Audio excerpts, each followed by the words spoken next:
Hello दोस्तों, स्वागत है आपका अंकुरण एकेडमी में। आज फिर से आपकी एक जियोग्राफी की आगे का टॉपिक जो चल रहा था वहाँ से हम आज फिर से कंटिन्यू करेंगे। पिछली क्लास में हमने भारत का जो भौगोलिक विभाजन था उसके जो चैप्टर थे उनके बारे में डिस्कस किया हुआ था। आज हम जो उत्तर भारत के प्रायद्वीपीय पठार हैं, प्रायद्वीपीय मैदान है, पहाड़ पर्वत, इनके बारे में डिस्कस करने वाले हैं। तो हमने जो प्रायद्वीपीय उत्तर भारत है हमारा, उत्तर भारत में जो हमने पर्वतीय प्रदेश पढ़े थे उसके अंतर्गत हमने ये चीज़ें पढ़ी थी। अपना ट्रांस हिमालय के बारे में पढ़ा था और हिमालय के बारे में पढ़ा था। किसके बारे में पढ़ा था? ट्रांस हिमालय और हिमालय के बारे में पढ़ा था। अब हम इसको थोड़ा डीपली पढ़ेंगे। जो ट्रांस हिमालय है उसमें कौन कौन सी श्रेणियां होती हैं और जो हिमालय है, हिमालय का विस्तार क्या है और कहाँ पर है। तो यहाँ पे आप इस मानचित्र में कुछ चीज़ों को देख सकते हैं, जहाँ पे हमने एक भारत का नक्शा बनाया हुआ है और भारत के नक्शे में ये जो यहाँ पे पश्चिम से लेकर के यहाँ पूरब में फैला हुआ है, ये हमारा क्या बना हुआ है? हिमालय बना हुआ है। और हिमालय के थोड़ा दक्षिण में यदि हम जाते हैं, उत्तर में जाते हैं, तो उत्तर में यहाँ पे क्या बना हुआ है? जो ये तीन श्रेणियाँ दिखाई दे रही हैं, ये हमारा क्या होता है? ये हमारा होता है ट्रांस हिमालय। क्या होता है? ट्रांस हिमालय होता है। तो हम यहीं पे एक एक चीज़ों को डिस्कस करेंगे। इससे पहले हम और चीज़ों को देख लेते हैं। ये चीज़ हमें यहाँ पे ध्यान रखनी है। जो आपको ये दिखाई दे रहा है ये पर्वत है और इस पर्वत का नाम क्या है? ये हमारा अरावली माउंटेन। इसकी भी हमें लोकेशन मैप में याद रखनी है कि अरावली माउंटेन कहाँ पर है। तो यहाँ पे राजस्थान से लेकर के कहाँ पे? उत्तर में दिल्ली तक फैला हुआ है। कौन सा पर्वत है आपका? अरावली पर्वत। इसके बाद जो आपको ये पर्वत दिखाई दे रहा है ये हमारा विंध्य पर्वत, विंध्यन पर्वत हो जाएगा। कौन सा पर्वत हो जाएगा? ये हमारा विंध्यन पर्वत। और विंध्यन पर्वत के दक्षिण में बहती है एक नदी जिसको हम बोलते हैं नर्मदा नदी। कौन सी नदी बहती है? नर्मदा नदी। और नर्मदा नदी के दक्षिण में जो ये आपको पर्वत दिखाई दे रहा है, ये तीनों जो पर्वत श्रेणियां दिखाई दे रही हैं, ये एक ही पर्वत की श्रेणियां हैं। कौन से पर्वत की हो जाएंगी? सतपुड़ा पर्वत की पहाड़ियां हो जाएंगी। कहाँ की हो जाएंगी? सतपुड़ा पर्वत की ये क्या हो जाएंगी? तीन पहाड़ियां हो जाएंगी। इसके बाद यदि इसके दक्षिण में देखते हैं तो इसके दक्षिण में भी एक नदी प्रवाहित होती है जिसको हम ताप्ती नदी बोलते हैं। क्या बोलते हैं? ताप्ती नदी बोलते हैं। तो ये हमें याद रखना है। इसके बाद जो ये वाला पर्वत आपका लेकर के उत्तर से लेकर के पूरा दक्षिण में केरल तक फैला हुआ है, इस पर्वत का नाम याद रखना है। इसको बोलते हैं पश्चिमी घाट पर्वत। क्या बोलते हैं इसको? पश्चिमी घाट पर्वत बोलते हैं। इस पर्वत को क्या बोलते हैं? पश्चिमी घाट पर्वत बोलते हैं। और जो पूर्व में फैला हुआ पर्वत है इसको बोलते हैं पूर्वी घाट पर्वत। क्या बोल देते हैं? पूर्वी घाट पर्वत। इस पर्वत को क्या बोलते हैं? पूर्वी घाट पर्वत बोलते हैं। और जहां पर ये दोनों पर्वत आपस में आकर के मिलते हैं इसको बोलते हैं नीलगिरी पर्वत। इसको क्या बोलते हैं? नीलगिरी पर्वत बोलते हैं। इसको क्या बोलते हैं? नीलगिरी पर्वत। और तो आपको क्या करना है? इन सब की लोकेशन याद रखनी है। ट्रांस हिमालय कहाँ है? तो लद्दाख वाले रीजन में पड़ेगा। भारत का जो लद्दाख राज्य हमने पढ़ाया था, जम्मू कश्मीर यहाँ पे, और इस तरफ कौन सा? लद्दाख रीजन। तो लद्दाख रीजन में आपका क्या पड़ेगा? सबसे पहले याद रखना है ट्रांस हिमालय पड़ेगा।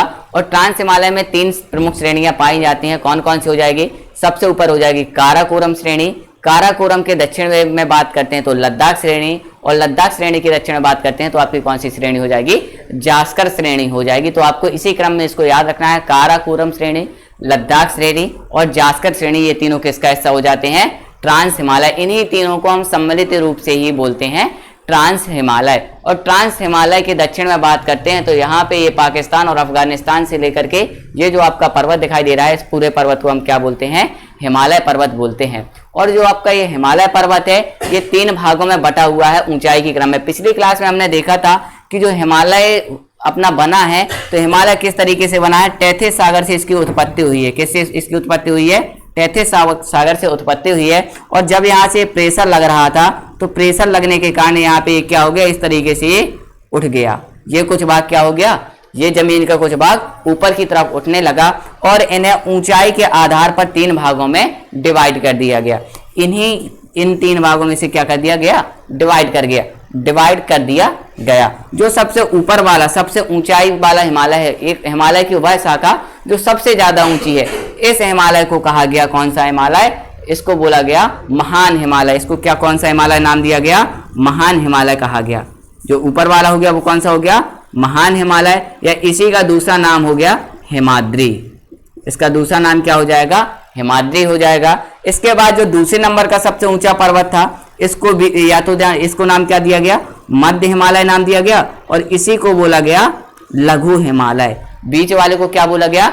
मध्य हिमालय या फिर लघु हिमालय। और जो सबसे नीचे वाला हिमालय था जिसकी ऊंचाई बहुत कम थी, इसको क्या नाम दिया गया? तो इसका नाम भी हमें याद रखना है, इसको बोला गया बाह्य हिमालय। क्या बोला गया? बाह्य हिमालय या फिर शिवालिक हिमालय। बाह्य हिमालय या फिर शिवालिक हिमालय। तो यहाँ पे इसी तरीके से आपकी ये तीनों चोटियां दिखाई गई हैं। तीनों चोटियां देखना है अच्छे से, इनको ध्यान से, इन तीनों को अच्छे से हम यहाँ पे देखेंगे। जो आपको सबसे ऊपर ब्लू वाली लाइन दिखाई दे रही है, नीले कलर से जो लाइन दिखाई दे रही है, ये हमारा कौन सा हिमालय हो जाएगा? ये हो जाएगा हमारा बृहद हिमालय, या फिर हिमाद्री भी बोलते हैं, या फिर महान हिमालय भी बोलते हैं। इसके जो दक्षिण में हो जाएगा, ये हो जाएगा हमारा लघु हिमालय, या फिर इसको बोलेंगे मध्य हिमालय। और इसके जब दक्षिण में जाएंगे तो दक्षिण में जो हिमालय फैला हुआ है, इस हिमालय को बोलते हैं शिवालिक हिमालय बोलते हैं, या फिर बाह्य हिमालय बोलते हैं। क्या बोलते हैं? बाह्य। अब बाह्य हिमालय क्यों बोलते हैं, ये भी थोड़ा कॉन्सेप्ट है, तो इसको हम आगे देखते हैं बाह्य हिमालय को। तो ये तीनों से चीजें क्या हैं? ये पूरा हिस्सा किसका हो जाएगा? हिमालय का हो जाएगा। और इसके बाद आते हैं तो यहाँ पे अरावली माउंटेन की आपको लोकेशन याद रखनी है, विंध्यन माउंटेन की याद रखनी है, सतपुड़ा माउंटेन की याद रखनी है, पश्चिमी घाट पर्वत, नीलगिरी माउंटेन और यहाँ पे पूर्वी घाट पर्वत। इन्हें सभी की लोकेशन आपको याद रखनी है। इसके बाद हम शुरू करते हैं। सबसे पहले हम क्या पढ़ेंगे? सबसे पहले हम पढ़ेंगे ट्रांस हिमालय के बारे में। किसके बारे में पढ़ेंगे? ट्रांस हिमालय के बारे में अध्ययन करेंगे। तो यहाँ पे अब आप लोगों को सबसे पहले क्या करना है? अपनी कॉपी ले लेना है और कॉपी में जो चीज़ हम बता रहे हैं उनको एक एक करके नोट डाउन करते जाना है। उन सभी चीज़ों को एक एक करके क्या करेंगे? नोट डाउन करते जाएंगे। सबसे पहले क्या चलेंगे हम? कहाँ पे चलेंगे? ट्रांस हिमालय में। तो आप हेडिंग डाल लीजिए ट्रांस हिमालय, और उसमें लिखिए आप कि ट्रांस हिमालय को 3 प्रमुख श्रेणियों से मिलकर माना जाता है। और 3 श्रेणियों में नाम कौन सी लिखना है आपको? काराकोरम श्रेणी, लद्दाख श्रेणी और जास्कर श्रेणी। सबसे ऊपर क्या आ जाएगा? सबसे ऊपर देखा जाए तो काराकोरम श्रेणी, और काराकोरम के दक्षिण में पड़ेगा लद्दाख श्रेणी, और लद्दाख के दक्षिण में पड़ेगा जास्कर श्रेणी। तो ये तीनों श्रेणी आपको याद रखनी है। इसके बाद आपको पहली हेडिंग डालना है, वो आप क्या डालेंगे? काराकोरम श्रेणी। क्या डालेंगे? काराकोरम श्रेणी डालेंगे। और काराकोरम श्रेणी के अंतर्गत आपको लिखना है, ये जो काराकोरम श्रेणी है, इसमें सबसे पहली जो खास बात है ये आपको लिखनी है कि जो भारत की सबसे ऊंची चोटी है, भारत की सबसे ऊंची चोटी, कहाँ की? भारत की सबसे ऊंची चोटी K2। सबसे ऊंची चोटी कौन सी है?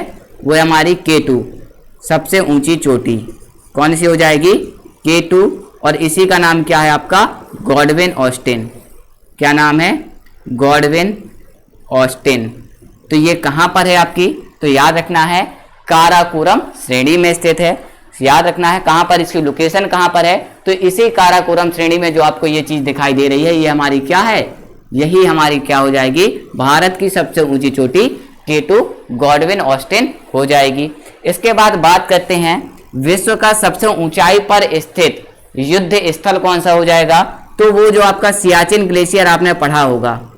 कौन सा ग्लेशियर? सियाचिन ग्लेशियर, जहां पर अक्सर पाकिस्तान और भारत के बीच में विवाद का क्षेत्र बना रहता है, अक्सर लड़ाई होती रहती है। सियाचिन ग्लेशियर, तो ये भी हमारा कहाँ पे हो जाएगा? ये भी काराकोरम में हो जाएगा। और सियाचिन के अलावा और भी ग्लेशियर पाए जाते हैं, ये याद रखना है। ये चीज जो है हमारी काराकोरम, लद्दाख और जास्कर, ये श्रेणी वर्ष भर, पूरे वर्ष भर बर्फ से ढकी रहते हैं ऊंचाई होने के कारण। और साथ में जो ये पोल, जो हमारा उत्तर पोल, उत्तरी पोल होता है, उत्तरी ध्रुव होता है, उसके नजदीक होने के कारण ये जो है हमेशा वर्ष के 12 महीने पूरा क्या रहता है? हिमाच्छादित रहता है।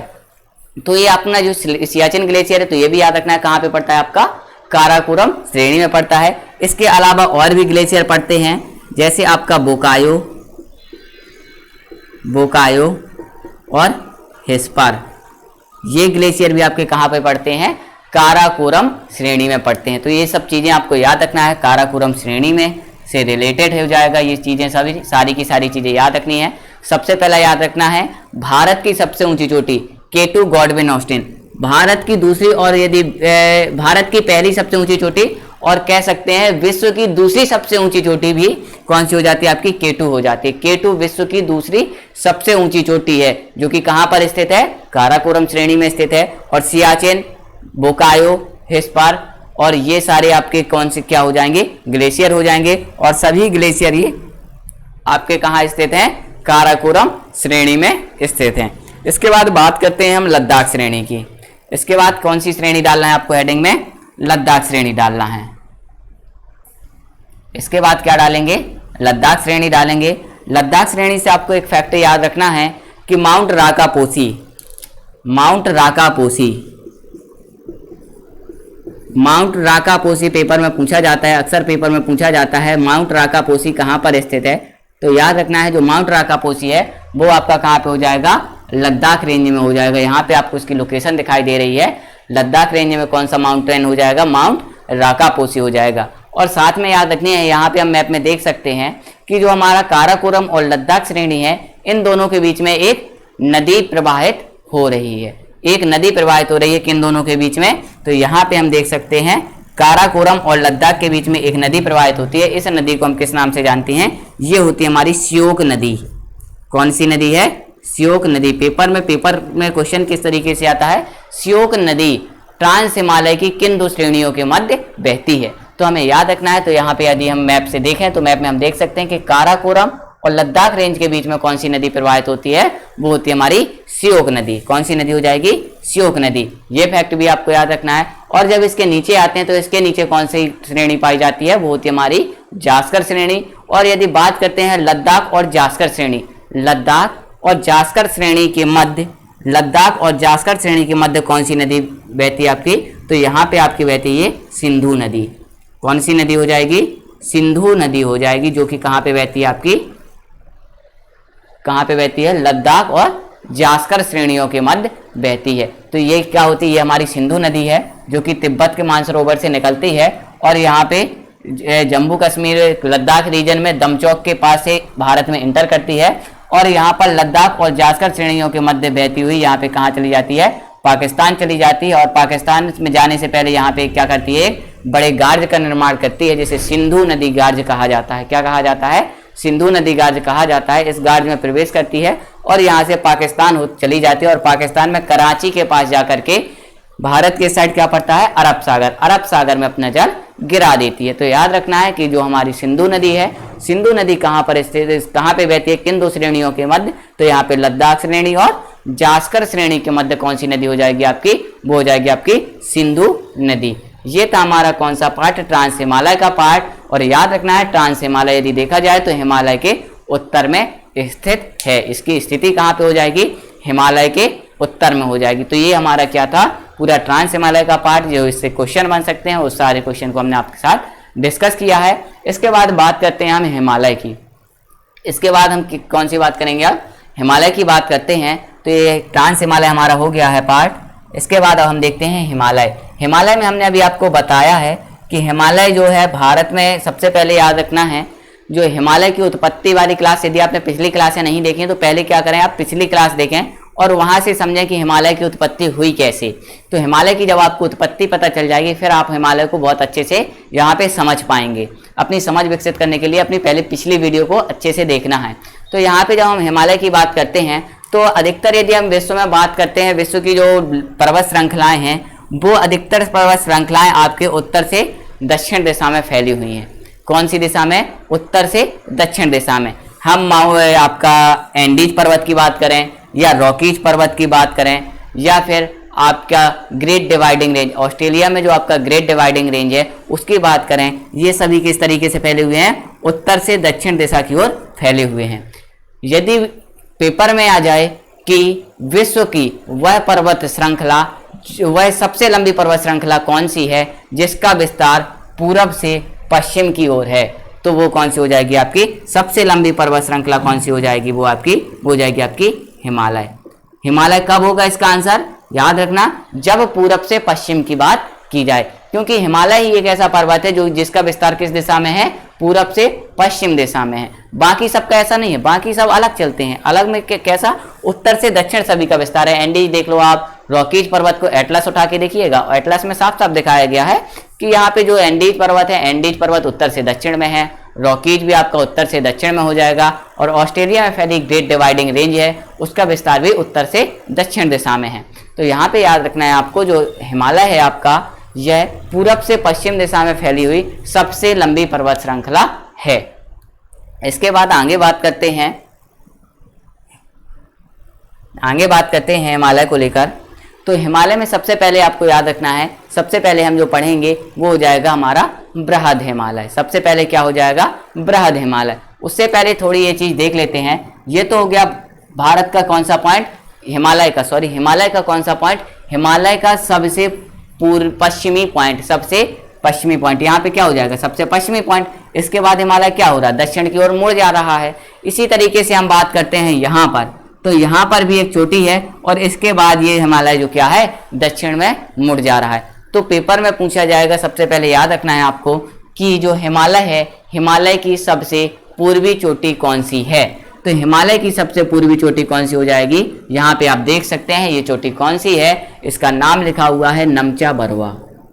कौन सी हो जाएगी? पेपर में सीधा फैक्ट बेस्ड क्वेश्चन बनता है कि हिमालय की सबसे पूर्वी चोटी कौन सी है। तो यहाँ पे याद रखना है आपको, हिमालय की सबसे ऊंची चोटी कौन सी हो जाएगी? नमचा बरवा हो जाएगी, नमचा बरवा। और यही बात करते हैं यदि हम सबसे पश्चिमी चोटी की, तो पश्चिमी चोटी आपकी नंगा पर्वत हो जाएगी। सबसे पूर्वी चोटी कौन सी हो जाएगी?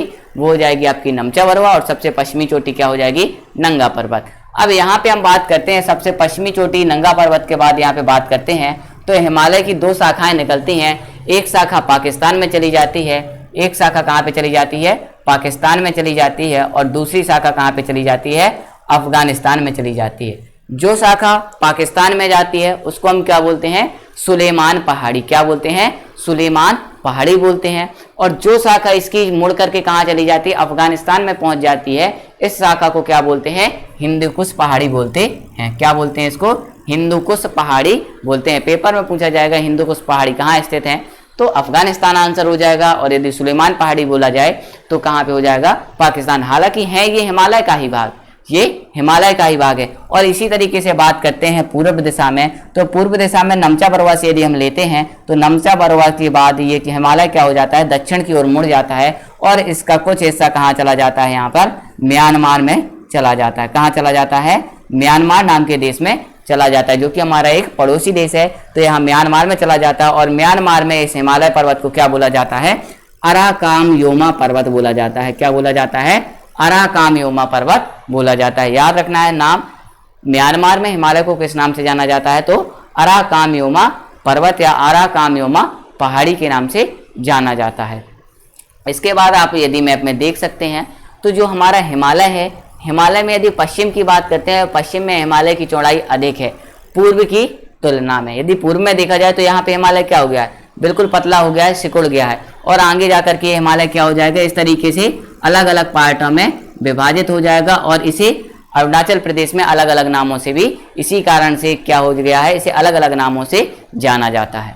विस्तार यदि पूछा जाए, सबसे पहले आपको याद रखना है, हिमालय आप हेडिंग डालेंगे तो हिमालय में विस्तार लिखेंगे, तो विस्तार में आपको लिखना है, क्या लिखेंगे कि हिमालय जो है भारत में जो इसकी स्थिति है वो यहाँ पे कौन सा गार्ज है आपका? सिंधु नदी गार्ज है।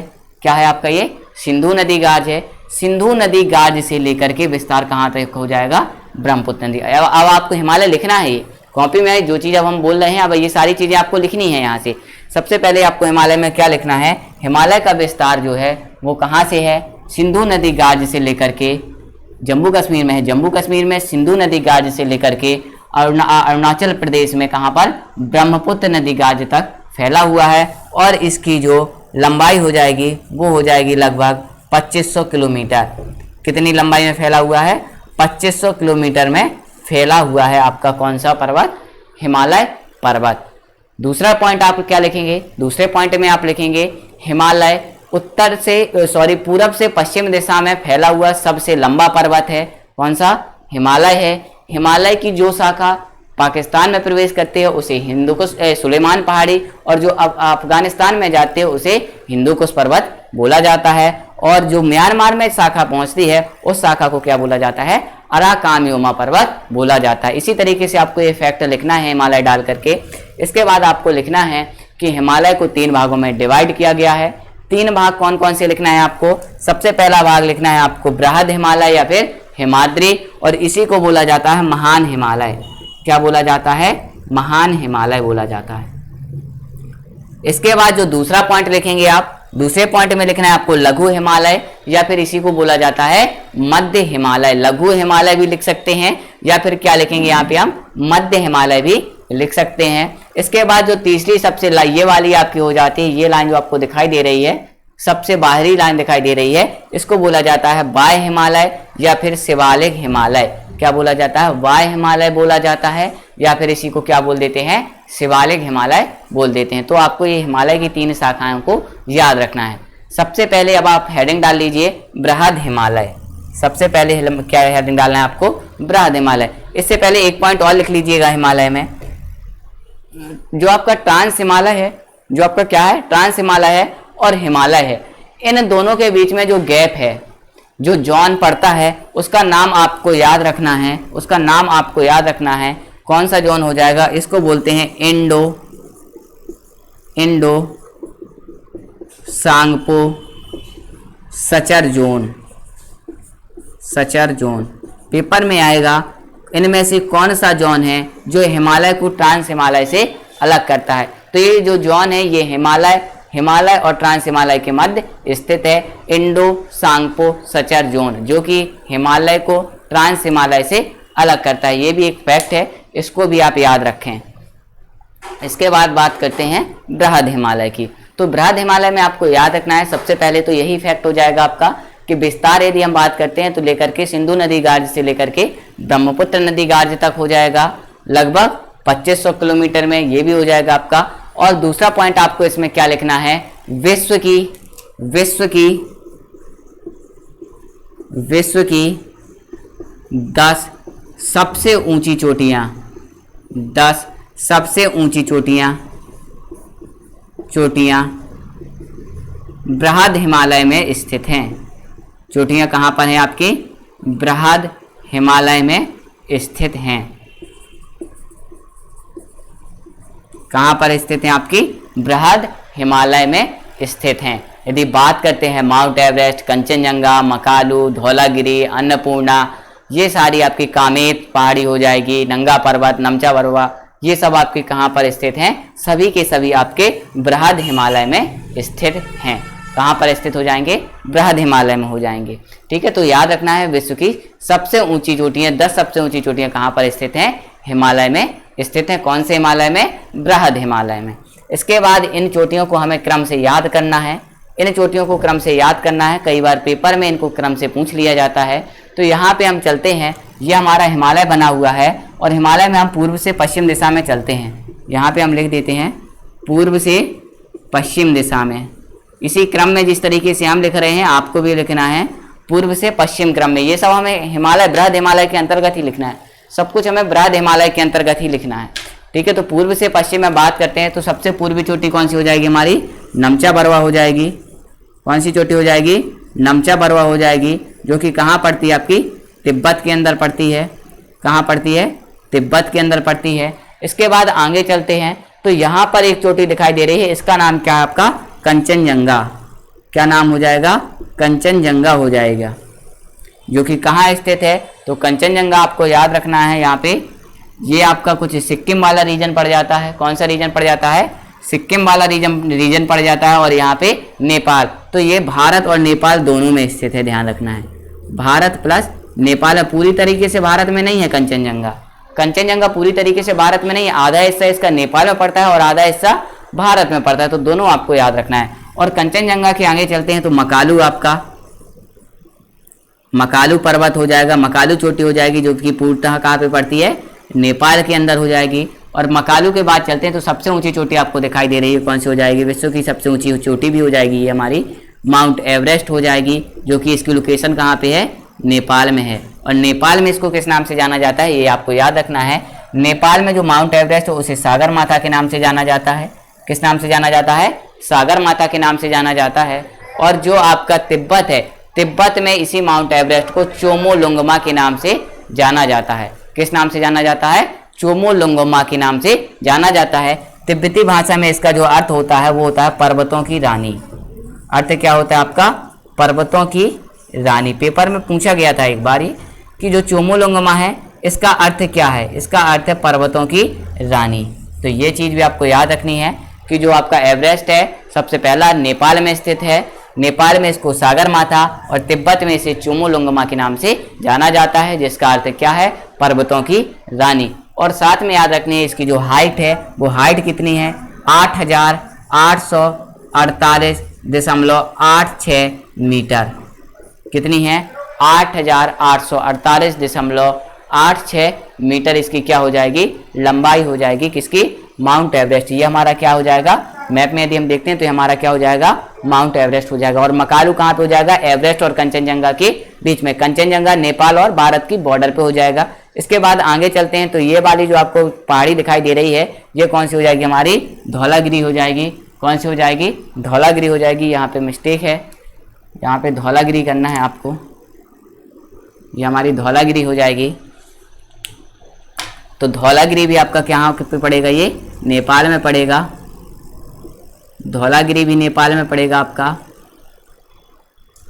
और धौलागिरी के बाद आगे आपको कौन सा याद रखना है, आगे ये तो होगी हमारी कौन सी, धौलागिरी हो गई। और ये वाली पहाड़ी को भी याद रखना है, ये कौन सी चोटी हो जाएगी, अन्नपूर्णा चोटी हो जाएगी। कौन सी चोटी हो जाएगी, अन्नपूर्णा चोटी हो जाएगी। ये इसकी लोकेशन भी कहाँ पर हो जाएगी, आपकी नेपाल में हो जाएगी। और इसके बाद आगे चलते हैं तो इसके बाद जो चोटी दिखाई दे रही है हमारी कौन सी है, बंदरपूंछ है, जहाँ से हमारी गंगा नदी निकलती है, बंदरपूंछ हो जाएगी। और बंदरपूंछ आपका कहाँ पर हो जाएगा, उत्तराखंड में हो जाएगा। और उत्तराखंड में ही आपकी एक और चोटी हो जाएगी, वो हो जाएगी आपकी नंदा देवी।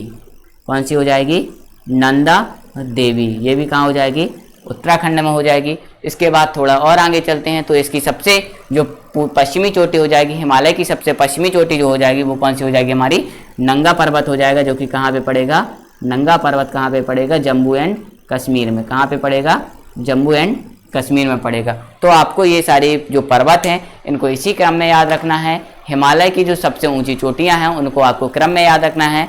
तो यदि पेपर में लगाने के लिए जाए तो पूरब से पश्चिम क्रम में लगाना है। तो सबसे पहले याद रखना है, सबसे पूर्वी चोटी कौन सी हो जाएगी, नमचा बरवा। नमचा बरवा के बाद कंचनजंगा, कंचनजंगा के बाद मकालू, मकालू के बाद माउंट एवरेस्ट, माउंट एवरेस्ट के बाद धौलागिरी, धौलागिरी के बाद आपकी अन्नपूर्णा, अन्नपूर्णा के बाद बंदरपूंछ, बंदरपूंछ के बाद नंदा देवी, और नंदा देवी के बाद चलते हैं तो सबसे पश्चिमी चोटी कौन सी हो जाएगी, नंगा पर्वत, जम्मू कश्मीर में हो जाएगी। तो आपको ये इसी क्रम में याद रखना है, क्रम गलत नहीं होना चाहिए, क्योंकि पेपर में अक्सर जब पेपर को एग्जामिनर जो होता है उसको पेपर को यदि टफ बनाना होता है तब वो इस तरीके से क्रम पूछ लेता है कि इनको क्रम में सजाइए, इनको क्रम में सजाइए। ठीक है, तो आपको ये सब याद रखना है। इनमें से यदि हम बात करते हैं, जो हमारा एवरेस्ट है, एवरेस्ट ये विश्व की सबसे ऊंची चोटी हो जाएगी, विश्व की सबसे ऊंची चोटी हो जाएगी। और साथ में ही ये हिमालय की भी सबसे ऊंची चोटी हो जाएगी। इसके बाद बात करते हैं कंचनजंगा की। कंचनजंगा हिमालय की दूसरी सबसे ऊंची चोटी हो जाएगी। हिमालय की सबसे ऊंची दूसरी सबसे ऊंची चोटी कौन सी हो जाएगी, कंचनजंगा हो जाएगी।